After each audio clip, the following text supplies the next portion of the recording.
Two friends meet up to drink some beers and talk about past times. Not yesterday, but long ago, it's scandals, wars and crimes. From Stalin's reign to Prohibition, Tudors, Pompey, Bush and NASA's mission, Edison's Bulk, Genghis Khan's rise to victory. Forget your old teacher, it's time for Pint-Sized History. Hi there, and welcome to another episode of Pint-Sized History, the history podcast where we walk you through the landmark events in the past that have shaped the world we live in today. I'm Zach. And I'm Joe. And thank you for being here, I guess is where I should start. Wow. But let me say, because I don't say every episode, but I just wanted to say, if you are enjoying the podcast, make sure you leave a why are you laughing? Make sure you leave a 5-star review, you like and comment and follow us on the socials, because it is a big boon for us having people support the podcast. Absolutely. Eventually, I think Joe and I probably both want to do this full time. Whoa. You don't want to? Fuck. That's an ambition. Yeah, of course I'd love to, but we're not there yet. Yeah. Bloody hell. Let's keep it positive. Yeah, well, absolutely. Yeah, high ambitions. Yeah. I'd love to do that, yeah. Absolutely. And as you know on Pint-Sized History, we love to drink a little alcoholic beverage when we do Of the course. podcast. We're Pint-Sized History, yeah. How could I forget? And today I'm drinking a Singer, which is a Thai beer. Nice. Yeah, I wonder if she sings as well as she tastes. Oof. Well, I didn't enjoy that pun. For me, I'm going to have a nice Doom bar. Because I'll tell you, a Doom bar. I'm sure that the beer you're drinking has nothing to do with the podcast Well, actually, we're recording. it does, because what I'll tell you is that if this episode doesn't give you a complete existential doom, then I've done something wrong. Existential doom. Yeah, this is some pretty harrowing stuff. Not existential so crisis. Please, bar with me while I take you to 1980s Ukraine. Bar, like Doom bar. Okay. And my pun was bad. Well, I wanted to get that out of the way. Ukraine, wow. What Ukraine. happened in the 1980s in Ukraine, Joe? Ooh, the worst nuclear disaster ever. Ever? Yeah, ever. You love a little nuclear crisis for your episodes, because you did Cube Missile Crisis. I did, yeah. Where you explained for 20 minutes the impact of the devastation of what a nuclear attack or nuclear holocaust Absolutely. could enact on Earth. Yes. And here you are again with another one. Yeah, it's true. I didn't really think about that until I started researching it, and then I was like, oh yeah, well, this nuke stuff. This reminds me of when I did that harrowing podcast. But yes, it's essentially the worst nuclear disaster that happened. It was obviously a complete mess, and there's only actually one other incident, one other nuclear accident that is anywhere close to it. Do you know which one that is? Yes, it's one in the UK, isn't it? It's I could be wrong. I think I know the name you tell me, but I think it was in the UK. It's not in the UK. No? It's in Japan. Fukushima. Of course, nuclear accident, which happened in 2011. Yeah, but that wasn't mismanagement of the nuclear power It was plant because as much as a natural disaster. It was the tsunami and the earthquakes, yeah, of course. But that's the only other time that it was of... and funnily enough, Chernobyl is the costliest disaster in human history. The total cost, we don't know exactly how much it is. There's different variations of what it is, but it seems to be between 200 billion to 800 billion cost total. In dollars. Fine. I thought you meant like 200 billion people died. No, cost as in monetary. But the second is also Fukushima, and that's like half as much, basically. Has there been any other not nuclear of that? catastrophes? Yes, there have. There's been lots of. Was there not one in the UK? Probably, but these are on another level. These two were really bad, like literally the highest level of meltdown, basically. And there's probably been one in like North Korea or Iran or China, which we'll just never know about. Possibly, yeah. And there's all the chance with nuclear power becoming more of a thing now. There's more of a chance than ever that it happens again. So, yeah, people don't learn from these mistakes. I have a question for you, Joe, before we begin. Can you tell me, how does an RBMK reactor core explode? I can't. Actually, I've actually got written down specifically. I'm not going to do too much about the science because I know that I have done a lot of research on it and I do have it written down, but it's not worth me talking about it in full because it is way past my pay grade. I wouldn't be able to explain it well at all, and I'd be doing a disservice. But I will explain how it came about, which was basically through a few bad things happening. The way that the control rods that are designed to keep it chill and like fine keep the core chill. Yeah, basically were chill out core. Were designed. They were designed really poorly, basically, or there was a fundamental flaw with them. And at the same time, there was just a bunch of mismanagement and pressure and things like that that all just led to this catastrophe, basically. And it was an absolute embarrassment for the Soviet Union. I mean, like, not only did they handle it extremely poorly, but they are still, reeling from it in terms of they try to hide it. Not anymore, and the Soviet Union. No, Russia. but Russia tried to hide play down how bad they dealt with it, or how much they, didn't inform people at the time.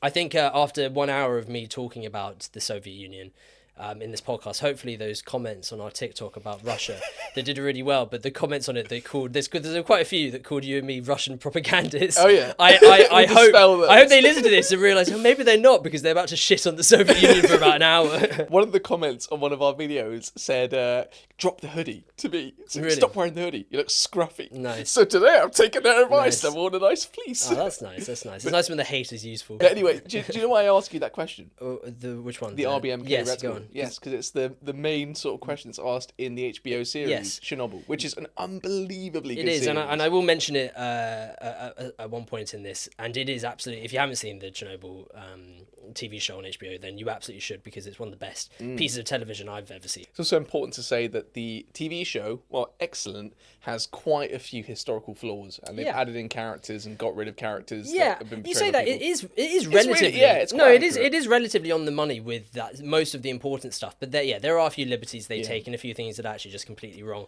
It's not a faultless piece of material, but it is very, very well done, and really shows how brutal it was. Is any TV faultless material? Well, no, but some TV is really careful about getting it spot on. Chernobyl is honestly on the better side of that, I'd argue. So you ready? I am. Let's dive into Chernobyl. Chernobyl itself. So Chernobyl is this area in northern Ukraine. It's actually pretty much at the border with Belarus. And it has a city next to it called Pripyat, which is actually an industrial city built, I think, 16 years before the accident. To house the workers? To house the workers. The whole city is for that reason, basically. It's literally a nuclear city for that. So the power plant is Chernobyl Nuclear Power Plant, Yes. and the town is Pripyat, which is now a ghost town, as Call of Duty 4 tells us. It is now a ghost town. 80,000 people used to live here. 50,000 people used to live here. Now it's a ghost town. That's right. And that's correct. It's actually 49,000. The population at the time, but 50. What is going to happen on this day, which is Saturday the 26th of April 1986 at 1:23 a.m. They are trying to do this test, essentially. Now, like I said, I'm not going to go into the science too much, but essentially what the Soviets had discovered or thought they'd found this theory about how to keep nuclear reactors from blowing up, basically, in case of a blackout. Because blackouts are essentially awful, because what happens is when all the power goes off, the heat rises, and it can just continue to rise until it explodes, and that's very dangerous. That is not wanted at all. And so if there is a blackout, what security measures do they have in place to deal with it? And they thought of this idea of these cooling systems used by backup generators, and they would turn on within a few minutes of a blackout, hopefully to cool the situation. But I assume also in the Soviet Union at this time that there are a lot of blackouts. Maybe not every day, but quite often, because this is a really inefficient economy, where kind of a backwards economy at this point, before kind of privatizes and goes on the Western route in the late 90s. Yeah. So I presume that it's not functioning well. The mechanisms of state in this, trying to be communist society are not running as well as they could. Yeah, absolutely. That's a good point. The Soviet Union is not a well-run institution, as we'll talk about. And there are lots of blackouts around this time. So yeah, good point. It's this is a situation that they want to have solved, and the point is that they do this test for it in the early 1980s, and it fails spectacularly. And they're like, okay, let's try it again. Try it again a few years later, doesn't work again.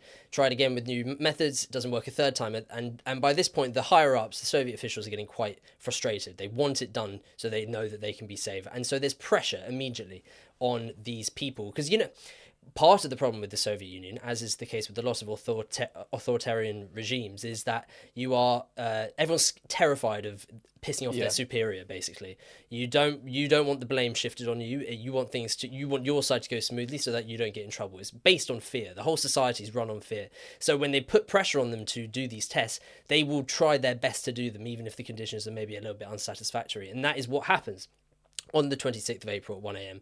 when Anatoly Dyatlov, who is the supervisor on the night, pushes for them to do this test. Funnily enough, it wasn't supposed to be in the night. It was actually supposed to happen on the day of the 25th, but there was a problem. I think there's some sort of power outage or some sort of issue. Power outage in the Soviet Union? I'm not sure what it was exactly, but basically they had to postpone it. And so the night staff that are just arriving for their shift are not well informed about this. They do not know much about what they're about to do, and are not very well experienced in this. So this is a bit of a thing to shove on these night shift workers that have just arrived, basically. Imagine a bit sleepy too, Possibly. Coming in at late, 11 p.m. Basically, the test, there's some bad noises, things that don't look particularly well. I'm not going to explain the science, but it's not looking great. There's things going wrong in their machines. There's stuff that they're confused about. The journal that's supposed to be following has notes, and they're not sure which bit to follow. So it's a bit of a mess, and Dyatlov keeps pushing them to keep going. And at one point, the power sinks really low, like unexpectedly low, and they start getting really worried because they're worried it could start heating up very quickly. Cool. Someone in the room just presses the big button that's like, turn all nuclear fusion off. Now, that in theory is the safety net, that's what you do, but actually the biggest mistake to make, because now they've been activated, basically. And these, I think, how heavy are these? These are like these big graphite, rods, basically, uranium, so 350 kilograms worth. That's how one, so imagine how heavy that is. And apparently in the room, it's moving at the speed of God, basically. It's like going up and down. Yeah, it's just like, it's someone that would be looking down at it at that moment would be thinking like, what the fuck is this? I've never seen something this heavy move at such a speed, jumping up and down, basically. And all of them are doing it. Just to add on to the science, because I do know a little bit about this. So the button they press is, I don't know what the name of the button is. Scram button. Yeah, essentially what it does is, because the control rods, which are supposed to lower the core in terms of like power outages, they are graphite tipped, like you said. Yes. And the graphite tip, when it enters the core, I think it's supposed to cool it down. But with these specifically designed graphite rods, they raise the temperature, it'll raise the power at even the same more time, because they're all doing it at the same time. The button basically forces them all to do that at the same time, and that creates a cloud, which creates heat, which suddenly makes it all, go at an extreme level. And the monitors are going crazy. There's like, the power is like 10 times what it should be. Just jumps. Like, it's just, everything's like looking crazy on their systems in front of them. And then suddenly, bang. Boom. And it is a big explosion. It blasts through the cover of the reactor, and uranium and graphite fly in all directions across Which is not a good plant. thing. First responder firemen are immediately on the scene, and they are not well prepared. They do not realise what's going on, really. They try to douse out the fires that are across the plant, not necessarily in the reactor itself, but just across all these fires. And because of the equipment, because they're not well dressed for this, most of them end up having severe, and people inside the plant as well, end up having severe radiation poisoning and die within weeks, basically. Yeah. Most of them do. Were there deaths of this scale in Fukushima, or was it far more controlled? Well, I don't know how many of the deaths were radiation poisoning. I have no clue about that number. But the deaths at Fukushima were way higher. Because because it's coupled by an earthquake. The biggest earthquake in Japan's history. And the fourth biggest ever recorded, apparently. Really? And obviously the tsunamis that come with it. I don't really want to go too much into the symptoms of radiation poisoning, but although the initial period can be sometimes quite painful, quite weird, with a lot of nausea and stuff, you actually get a bit of a latency period where nothing really happens and you feel relatively fine. And then once it starts to kick in, super cancer. Days later, super cancer, and you get these burns across your body that are horrible, and your bone marrow basically starts deteriorating. Yeah. It's like just this most depressing You're basically way to go. Cooking from the inside out, right? Yeah, it's really, really horrible. Yeah, don't want that one. No, this is important. When the fires across this explosion are eventually doused out, the number one burning issue, if you'll pardon the pun, was the actual core itself, because that is still on fire inside the building. It's essentially burning. It's like magma. Literally magma, that is burning at over 3,000 degrees centigrade, 12,000 tons of magma, so a lot of it. Meanwhile, the smoke cloud that's generated from this mess is pouring up into the sky every second, ready to be swept across anywhere in Europe, depending on where the wind takes it. And will that eventually come down in rain or something? Or... Yes. The radioactiveness, yes. The winds basically ship it off wherever, and then the radioactive dust just hangs on to anything. Rain, buildings, whatever, people. It clings on to everything, basically. I don't know if you're going to touch on this, but in Pripyat, where the townsfolk nearby saw this, and obviously the radiation gets pulled up into the air, I think it starts like snowing on the people in the town, and they obviously don't know it's not snow and it's radioactive ash falling on them. Yeah. And I think some of them are just like standing on this bridge that's called now the True. Not true. Not true. Bridge of Death. No, the Bridge of Death is a myth. There's no. Oh. Yeah, I know. I was wondering if that's where you were going to take that. Yeah, that's one of the liberties that the show does, and not just the show actually. That's been a myth for decades. Actually. Really? Yeah. Apparently that it might. I mean, it might have happened, but there's no actual evidence that that occurred. That people stood on a bridge and looked at this. Put their tongue site. out like. Yeah, ash, like... don't think that was necessarily a thing. No, it's kind of difficult to describe how dangerous this is, and this is where I will go back to the show, the TV show on HBO, because Jared Harris's character Legasov, who I'll talk about in a moment as well, explains it really well. I'm literally just going to quote what he said because it's pretty much bang on how it goes. He goes, "The fire is giving off twice the radiation than the atomic bombs in Nagasaki and Hiroshima every single hour. Hour after hour, 48 bombs today, 48 bombs tomorrow, and it won't stop. Not in a week, not in a month. It will spread its poison until the entire continent is dead." That's what they wrote for the show. Is that accurate? Like, it's not exactly accurate. What I will say is that there's no guarantee that the whole continent would be dead if this was just kept and no one did anything about it.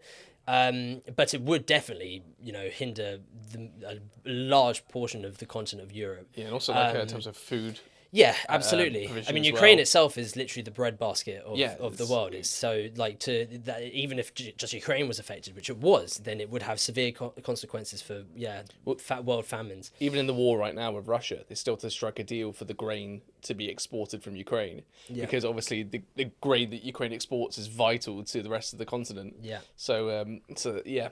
Definitely the breadbasket of Europe. That's a great analogy. Yeah, and also it might not be exactly 2 times the power of the atomic bombs in Hiroshima and Nagasaki, but the point being is that this is a flame that will not go out on its own.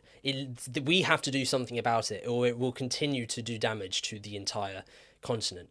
And the entire Soviet Union, basically, because they would be the ones that would be most affected by it. Also, another thing, that's just one reactor being blown up. Chernobyl has 4 more, yeah, in total. Four in total. So for them, there's always the chance that another one of them could blow up from anything. Also, just so you're aware, by 5 a.m. of this morning, so a few hours in, Gorbachev is informed of the incident.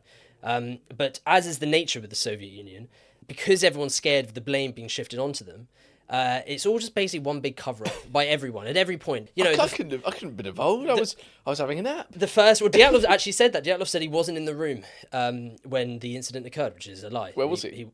He said I don't know. Where does the official record suggest he was? In the room. It's a lie. Fine. He's lying. So where's he saying he is? There's proof he was in the room making the decisions. I don't know where he said he was, but point being, everyone tries to shift blame from themselves. Gorbachev. Why is that? Is it just like a fear of being killed, or like sent to a gulag? It's an authoritarian regime. It's like if everyone's got to reach their quota, and if they don't reach their quota, or there's a mistake, and they're the ones that's in trouble, it could ruin everything. They could be in danger of being sent off to a gulag. They could be their families could be treated poorly, or even killed if it's a big fuck up. The blame is always shifted, and this is not just the Soviet Union that has this problem. Anywhere that is ruled by fear has this consequence as a part of their society. So the people in Chernobyl on the day, and the people that are in the area, try to play it down constantly. Apparently, when Gorbachev was first told about the incident, and this is Gorbachev's words, he said, "They told me it's just a fire. The reactor is absolutely safe. It could be set up in the Red Square." They're looking at this burning hole in this thing, going, "Yeah, you could set that up next to the Kremlin. Yeah, it's fine." Like an element of not wanting to understand if that actually was the case, though. Do you reckon they're in the control room thinking there was an explosion? We know we might have fucked up, but let's not investigate further in case we have actually done it. No, I think, yes, I think they were like, "Oh, don't talk about that. That's probably not true. I think you're delirious." That type of mentality, absolutely. They are all thinking, no, don't You must be wrong. Don't be stupid. That can't be right. Yeah. And stuff like that. That This just is the that Soviet mentality, Union. and not because it's that they believe it themselves. It's just because by playing dumb, they cover their base. They cover themselves. Yeah, this is one of the many problems that the Soviet Union has and has had since its creation, basically. It's funny because you expect that with Gorbachev in power now, there's obviously glasnost and perestroika, which is his civil liberties being increased for each people, sort of freedoms and press censorship is kind of reducing, less of a terror state, and no one's scared to rat on their neighbor for saying bad things against the regime. Yeah. True. But still, this intense need to hide and disguise what you've done if it goes against the party or the good of the country. Yeah. So even imagine what it was like under Stalin. Well, we know what it was like under Stalin. Thousands of people, millions of people were murdered. They were, yeah. Yeah, it's true. And I'm actually going to talk about glasnost in a bit later. So you're right. Love glasnost perestroika. The Soviets are essentially always focused about their image. This isn't just internal. It's not like the people on the ground are scared to tell their superiors about something. It's also their image to the Western world and to everyone. They don't want to look like idiots. They don't want to look like they can't control their country. Like communism is failing. Yes, it's all a big, they have to look good. And so they don't share any details with anyone about this. And for that reason, they can't tell their own people, because if they told their own people, then they would get out. So it's kept completely silent. And that is extremely dangerous and extremely selfish. And inhumane, because if this isn't treated with the respect it should, then half of Europe could be dead. It's so negligent from the Soviet government to do something like this, because the consequences could have been so extreme. Could have been way more extreme than they are. It's not just Soviet Union. It's not just Germany. It's France. Look, if you have to completely kill your own people, that's fucked up and it's wrong. But it's your own people. There's not much we can do about it. But if it's other countries' people, it's like and it's through no fault of their own. I think it's just a really disgusting. This mentality. But of course, it was a different time, and the Soviet Union shouldn't necessarily feel like they owe the Western world anything. But there's also East Germany and Poland, parts of the Soviet bloc are going to be affected as well. I guess I think the world has slightly changed in that sense, because and I go back to the Ukrainian war again. I think there will be a lot of parallels for the Ukrainian war and what's happening now.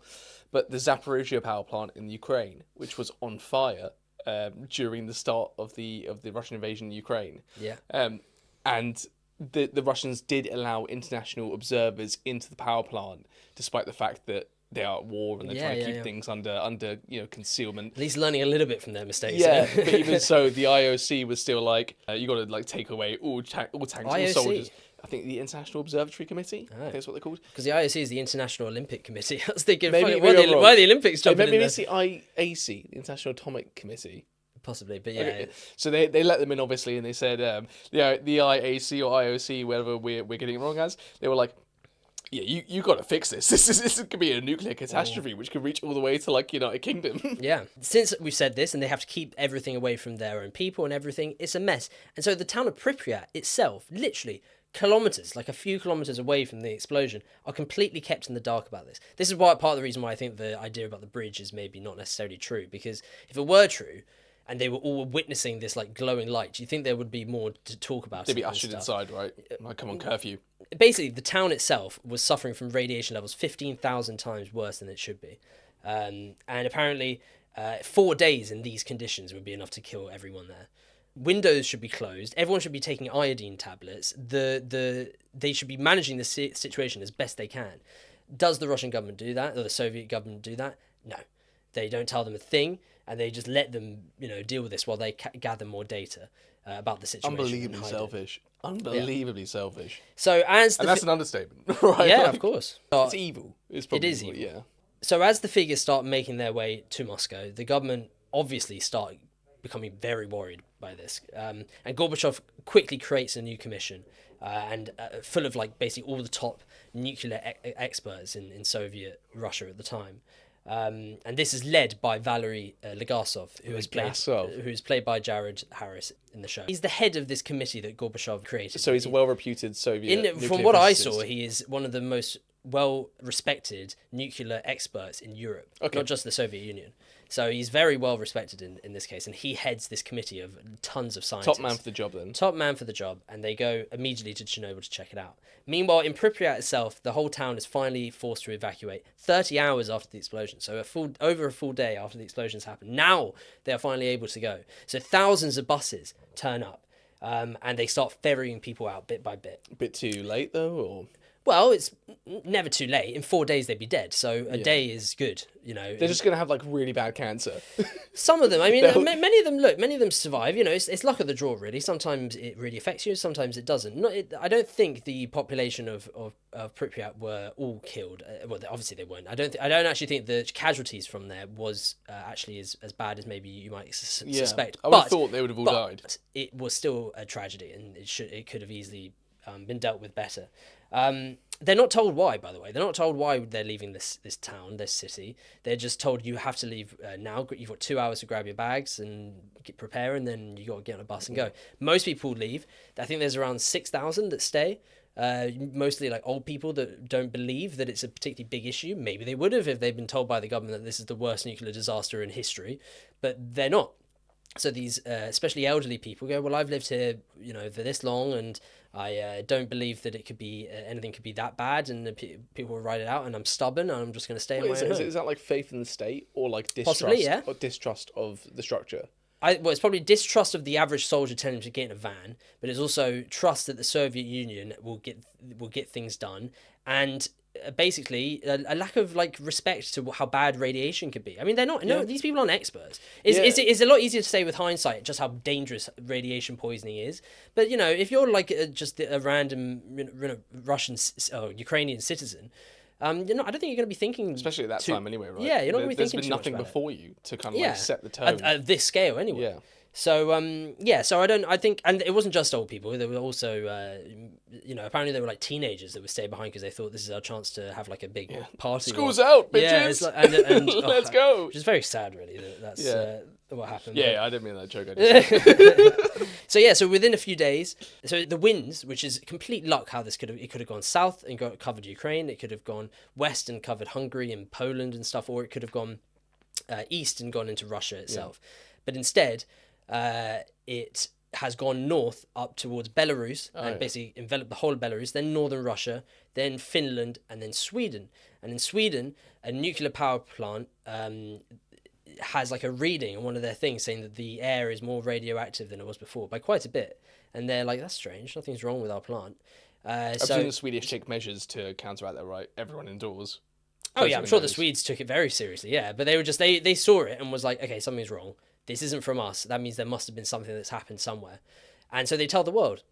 So before the Russians tell anyone, before the Soviet government tell a soul about how bad this is, I mean, they might have given like a small statement here or there about like something's happened, but like without actually announcing this, what is actually happening, it's been announced to the world by the Swedes. Good. I mean, they don't know where from. Good on the Swedes. Yeah, well, they don't know where it's actually come from, but they've announced there is clearly a problem. And it's at that point, because I believe what happens is spy planes, like American or NATO spy planes, flying over Ukraine, see the plant and take photos of the core, which if you're looking at the visual podcast, then you'll see what we've got today is literally just the hole, basically, where it blew up. The Soviets realised we need to do this ourselves or else it's going to get out of hand. So they tried to cull the story from their own point of view. They're like, yeah, there's been a pretty big disaster, but we're dealing with it. And it's not until a bit later that they go, okay, well, this is actually a pretty big disaster, and we're going to ask some nuclear experts if they could come over and just take a look, and we could have a conference maybe about it. But it's all going to be very well regulated. Finally, the world is kind of getting an idea of it. But forgetting about the optics of this situation, what's much more pressing is the fact that it is still burning, and they really need to get this solved. They let the world know about the crisis, and they say they're going to deal with it in a statement. And on the 29th, which is over 2 days now, 3 days that they since the explosion, they send 80 helicopters from Moscow to Chernobyl to attempt to put out the burning fire. Now, if you're in these helicopters, the fallout, being near the fallout, is going to be lethal within half an hour of being up there. You're literally, especially the closer you get, you're basically right next to it. And apparently, top fighter pilots were taken from Afghanistan because the Soviet war of Afghanistan is happening at this point in the 80s, and so they take fighter pilots, but they just basically say, "We need you back home." So you fly them out, and they come. You're not coming home, but and, we need you. So they are tasked to fly soldiers, Soviet soldiers, over the reactor hole, where the Soviet soldiers would then throw out 80-kilogram bags, sandbags, basically. Like extremely heavy sandbags. They would just chuck it until the sand covered basically the reactor.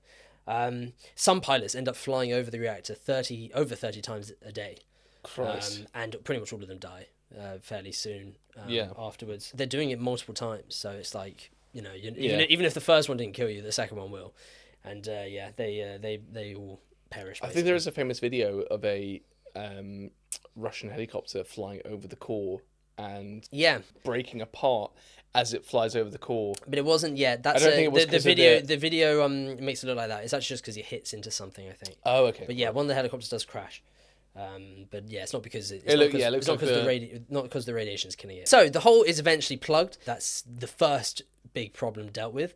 But there's a much more bigger problem on the horizon, and that's the fact that the magma underneath is still burning, and it's burning and burning, and it's causing the sand to melt, which means that this crack's beginning to form, so they'd have to do it all over again anyway. So they tried to fix it, but they've created another massive problem. They had to do it, but they create a bigger problem because when there's something hot, like a pot, and you put something on top of it, it gets hotter because there's nothing to the steam can't escape, so it just stays there and it just gets hotter and hotter. So the magma's getting hotter. And now there's a higher risk of it blowing up again. This is where it gets really, really dangerous, basically. Some of the water that the firemen used on that opening night, where they tried to douse the fires across the plant, some of it congregated underneath the core itself, literally underneath the core, right underneath the magma. And if the magma gets any hotter, it will start melting the actual floor. And if it reaches the water, if it reaches the water and more steam. No, well, basically, yeah. If it touches the water, it could trigger another explosion, and this one would be way bigger.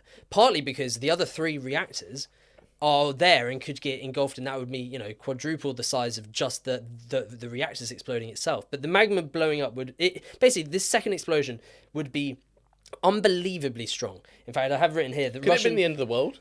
No, but it depends. Maybe. I don't think so.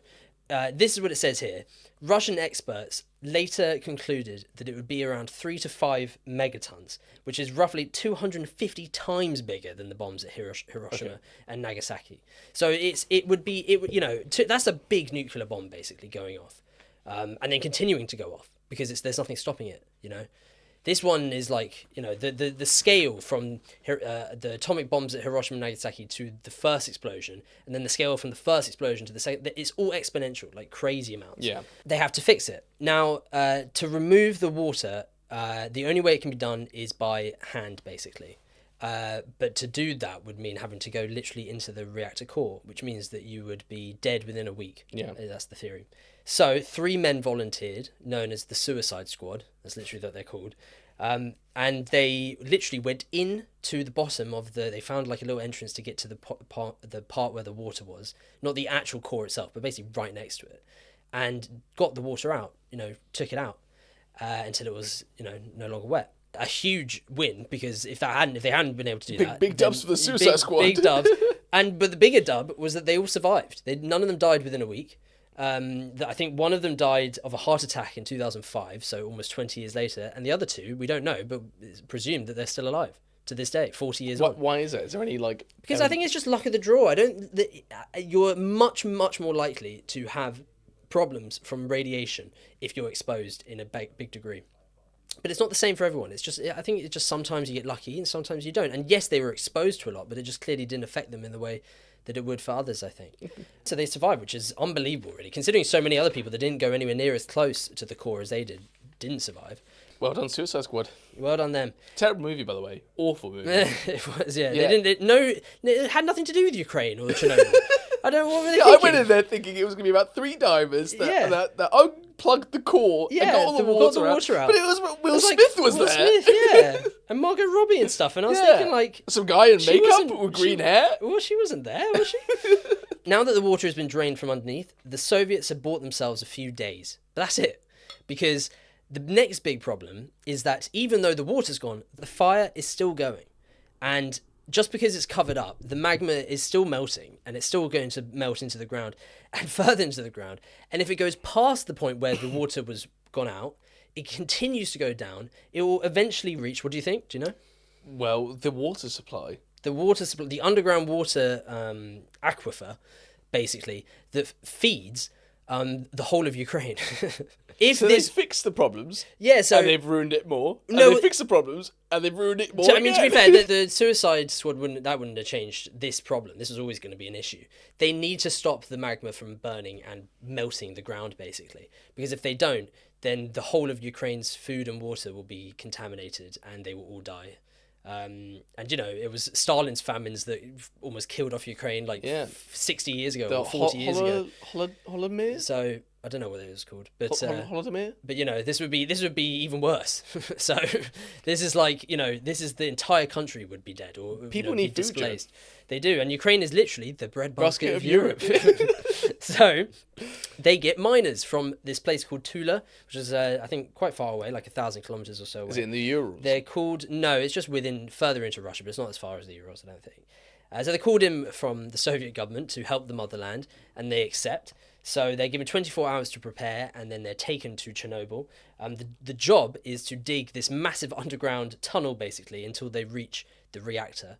Once they reach it, the plan is to install like this very complex refrigerating system, device that would kind of cool the burning heat. This is not an easy job, but if this was to be done on a dig site, it would take usually 3 months. This type of job, but they send 10,000 miners there, and they get it done extremely quickly. And the conditions are apparently completely awful. Apparently, it's 50-degree heat in the tunnel. Of the residue of the burning coal. I don't think it's necessarily that. I think it's just because at this point it's May. I mean, there's no ventilation or circulation whatsoever. And yes, it will be hot because of but like they're not that close to it, at least initially anyway. I think it's more that because think about it, there's all these men. No circulation, no ventilation, and it's like a conveyor belt of men doing manual labour, literally digging with their hands. Oh and no! Stuff. Like sweaty, naked men. Are you taking the piss out of these poor I'm about men? to act up. Oh no, that's so fucked up, man. I want to be in that tunnel. You don't, man. You absolutely Take don't. me there right now. Mostly 20 to 30-year-old men in this tunnel. And also they're drinking from open water that's completely contaminated from the radiation as well. And they do not have as good a survival rate as the suicide squad. Apparently 1 in 4 of them would die before they reach the age of 40. Jesus. So yeah, 2,500 men die from the extreme exposure. Apparently in the actual tunnel there's not that much exposure because there's no ventilation. There hasn't, the particles haven't gotten in.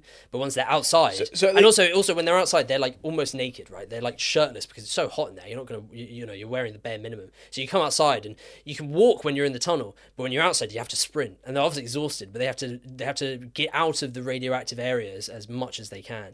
And it's awful conditions. So was the job to tunnel to the reactor or tunnel beneath the reactor? Underneath. So they basically, I don't know if you can see, it would probably be further than here. I mean, you can't see if you're listening, but it'd be further than, past the plant basically. And then they'd go underneath by quite a bit. And then they would just dig underneath to it basically. Like Until Minecraft. Until they reach just below where the divers got rid of the water, but just above where the water source of Ukraine's How do they know they were there? Well, I don't know. You can measure it. They know they're 300 meters from the thing, so they can just get a. I'm sure there's ways to do it. Of all the problems to do with it, I'm sure that is not the one that's stumping them. I don't know. I'm sure they've got ways to figure it out. Yeah. You can't get a helicopter to look down because they're underneath the surface. They're underground. Yeah, I'm sure they're clever enough to get that one done.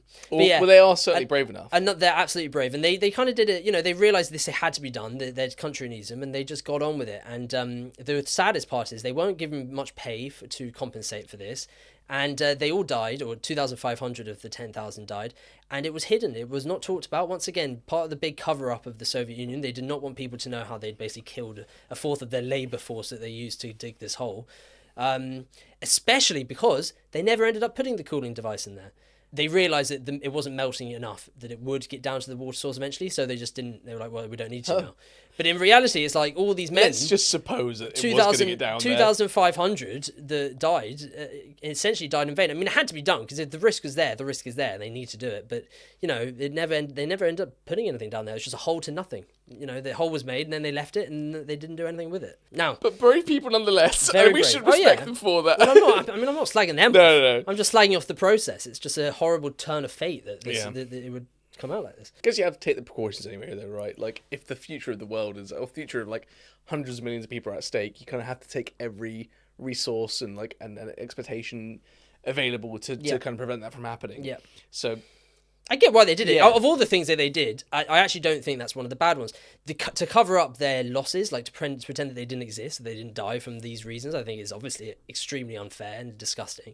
But the actual decision for them to do it, I think, was totally fair. Yeah. Now, we mentioned earlier about glasnost. You explained it fairly well. It's essentially just the Russian word for this change in policy to be more transparent and to be more open about what they're doing, which is obviously something that the Soviet Union never did. They never talked about what they were doing. They kept secrets from their population all the time. Do you reckon that always word- the propaganda line, you know, never the actual truth. And Gorbachev decided at this moment that they needed to start being more transparent, so that because he realized this is such a big deal and such a big issue. We need to mobilize the entire country. Everyone needs to work together to get this sorted. And if we're going to do that, we have to be relatively truthful with them.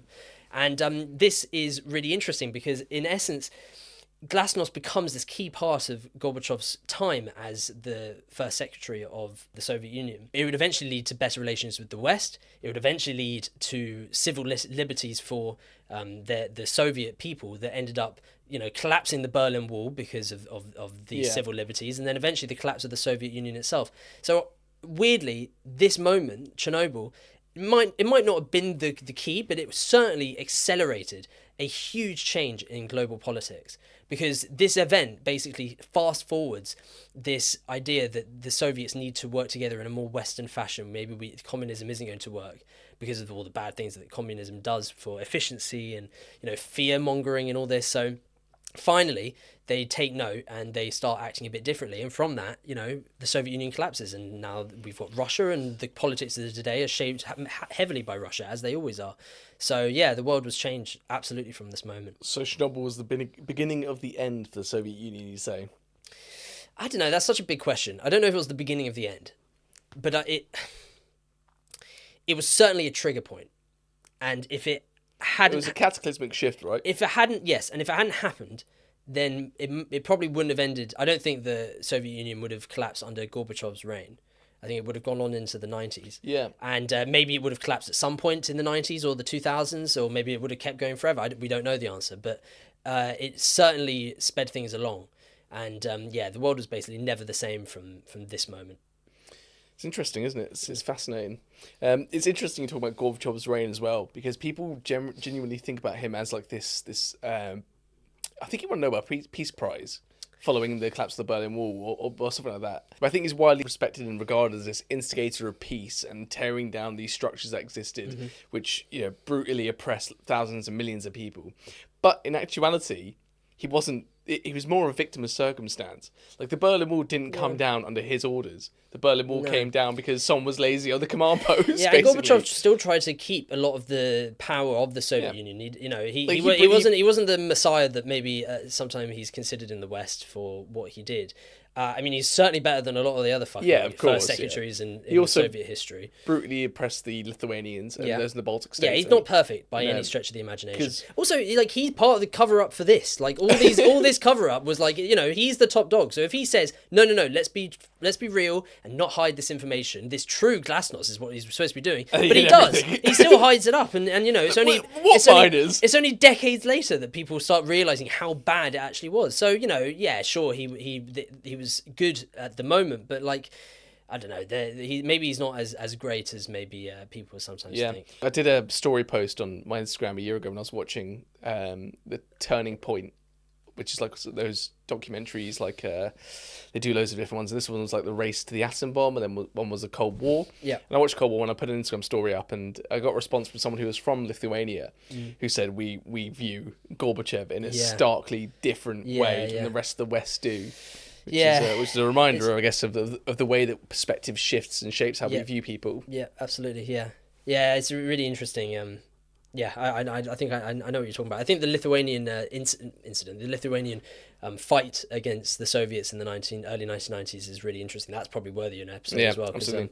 It's Well, it ties in with Glasnost, right? Because you give people more freedoms, and then when they have the freedoms, they expect more. they expect more, and then if suddenly you want to take them away because they have too much, they're not going to be happy about it. If you don't know what we're talking about, basically when the Soviet Union's like on the verge of collapsing, many of the republics start pushing for it heavily, and some of them go. They've had a taste. Some of them cherry, go. Joe. Yeah, exactly. Especially after seeing the Berlin Wall go, and some of these republics are just basically like, yeah, fine, you go, you can succeed and become your own nation. Lithuania was basically brutally repressed, and I think people died. Quite a few people died. Yeah, they heavily picked and chose who they wanted to allow to be repressed or not. There was like a failed revolution basically. I guess where they tried to rebel and they got pushed back heavily. I guess Lithuania is important though because it gives them access to the Baltic seas. Well, you're turning into a bit of a historian, aren't you? I'm consuming so much history every week. Damn, I thought I liked history before. I do feel more knowledgeable after doing a fair bit of this. Compared to how I was. I mean, we're still enthusiasts. Don't get us wrong. We're not experts. We're idiots. But I do feel like on these subjects that we're having to research heavily, I do feel like I actually do know a lot more after doing so much research. Yeah. So, funny that, isn't it? If you learn more about a topic, you feel more confident talking about the topic. Who knew, man? Right, let's get through the rest of this. So there's so much that you could talk about, but essentially, after these big issues are finally dealt with, the entire nation is mobilized, and I think around 500,000 troops and civilians that volunteer and stuff like this end up working to do everything to calm this place down, get rid of the graphite, clean up the place, kill all the stray animals that were completely infected with radioactive dust, the dogs and the cats and the pets. Eating the grass, and drinking the water, and brush the dust off buildings and telephone wires and stuff. Getting rid of everything basically. They had to completely clean it. And the number one thing is they basically had to create a complete sarcophagus around the reactor so that nothing else could be done with it. And this is really fascinating. They had to build the biggest structure for this type of thing ever. No one's ever built like a complete dome that you put over a building or whatever ever before. And the caveat is, not only do you have to build it, but if you don't want to die from radiation poisoning, you can only spend a few minutes at a time building it. So if you're going to do it, you basically have to have people funneling in and out for only a few minutes at a time to build one of the biggest structures of this type ever seen. And so how do you do that? It's a monumental task, and it is quite impressive that many months later they ended up, creating the sarcophagus. The way that they know that it's finally it's working is that the snow in the autumn falls on the sarcophagus, and they know that it would melt if the radiation was able to come, the burning was able to come through, meaning that it was doing its job. And it was at that point that they thought, at least for now, we have stemmed the flow, and we are fine. And the other 3 reactors got back to work. They continued working. Chernobyl continued to work. They created another city called Slavuchich or something, basically where the old factory was living in Pripyat. Now they've got this new city that they're going to live in. And you'd think they'd be a bit freaked out, the civilians there. But they worked there until 2000, and then when it was finally decommissioned, the whole power plant. And then in 2016...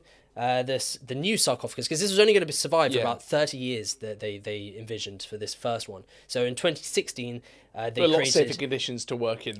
Much easier to do than a few minutes at a time. It's much easier this time around, but it's still huge. Apparently, it cost £2 billion, around £2 billion, to create the second one that completely enveloped the first one. So it had to be what's even it made bigger. out of? Lead?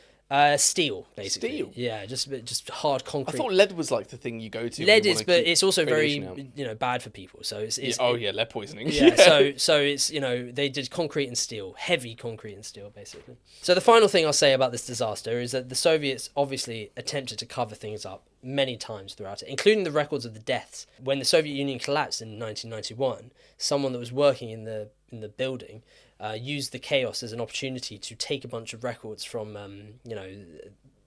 the top secret files, basically, and found one that was basically a report done at the time that was given to the high command of the Soviet Union, basically explaining the catastrophic toll it had taken on civilians that weren't told about the incident, and the deaths piled up, and they were released decades and decades later. But who released them? Putin? Or? No. It's in this person. They leaked. They leaked it. Or leaked. She gave it to someone else and they leaked it or whatever. I'm not sure exactly how it worked. But basically, the details of how bad this was didn't really become properly known for decades. in decades. And even now, the Russian government, like I say, are still trying to downplay it to their own civilians. You know, the toll it did was crazy. For example, in Belarus, the place that was probably most affected from the smoke clouds, because it basically covered the entire country very soon after the explosion. Apparently, children born over the last 40 years have had an extremely increased risk of typhoid cancer from the moment they're born to, you know, throughout their lives, basically. Shocking. Yeah, in school and nursery and reception, they fucking have to teach the kids certain things you shouldn't be doing and stuff to do with radiation, and you know, because everything was hit with it, food, crops, the water. This took a huge impact on the whole country and many countries, but Belarus is one of the worst hit. But still, the Russian government do not, you know, want to talk about it too much or downplay It's the not just the Russian government, because I mean, you even got America with the Trinity Project. You have thousands of not thousands. You have thousands of people affected in the island chains around the Pacific, and even in like New Mexico and the places where they tested the bombs there. Loads of communities affected by it still. Yeah, and to be fair, yeah, don't get me wrong. It's not like the Soviet Union are the only ones that are doing this type of covering up. Pretty much every side will cover up, including Britain will cover up the bad things that we've done, especially in our colonial history. That is just the nature of being an oppressor at times, is you do these things where you just kind of don't want everyone to treat you like the villain. And it's all a PR game, isn't it? Well, yeah, it's just the optics. It's So yeah, that's the story of Chernobyl. Obviously, you know, there's so many more things we could talk about it, but for me, I think the thing that struck out to me was how bad it was and how bad it could have been, how much worse it could have been. And it's a really fascinating time period where so much change happened from this one incident.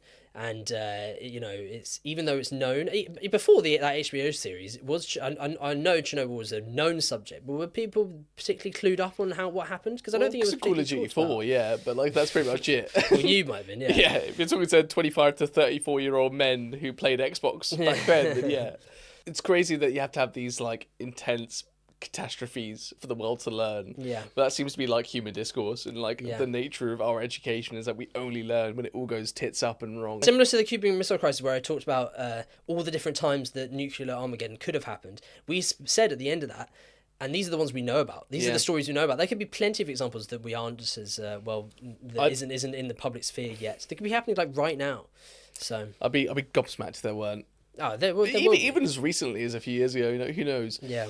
But yeah, thank you very much, Joe. I found that absolutely invigorating. Cool. I love sitting down and hearing you talk. I think is the main takeaway. Oh, that's sweet. But yeah, Chernobyl is super interesting, and I've watched TV show, so I know a little bit about it. But it is fascinating to take a new light on it, and thank you for telling me about that. No worries, mate. Yeah, I'm glad you enjoyed it too.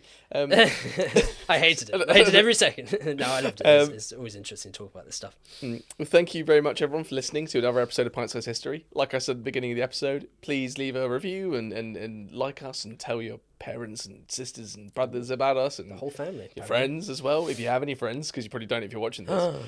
You love slagging off our base. No, I'm joking. We love you, listeners. Anyway, thank you. Next time, I don't know what we're talking about just yet. No, we don't know yet, which is exciting. Could be anything. Who knows? Maybe you'd like to tell us what you want to hear. So if you drop us a message at pint-sized-history-pod or an email at pint-sized-history-pod@gmail.com and tell us what you'd like to hear in an episode, we'd be more than happy to poorly tell the story about an event in the past. Yeah, or just leave us a comment. Just write a comment and make sure you call us names like Russian propagandist or something as well. You're you right. simp. Yeah. Who will simp? What was the ones on the most recent Instagram comments? Some of them were calling us idiots as well. Yeah, we get called a lot. Yeah. I don't think we've ever pertained to being like smart people or like I love it, man. I educated. love the hate. I think it's so funny when we get those comments. Thanks a lot. Cheers. Cheers. Bye bye.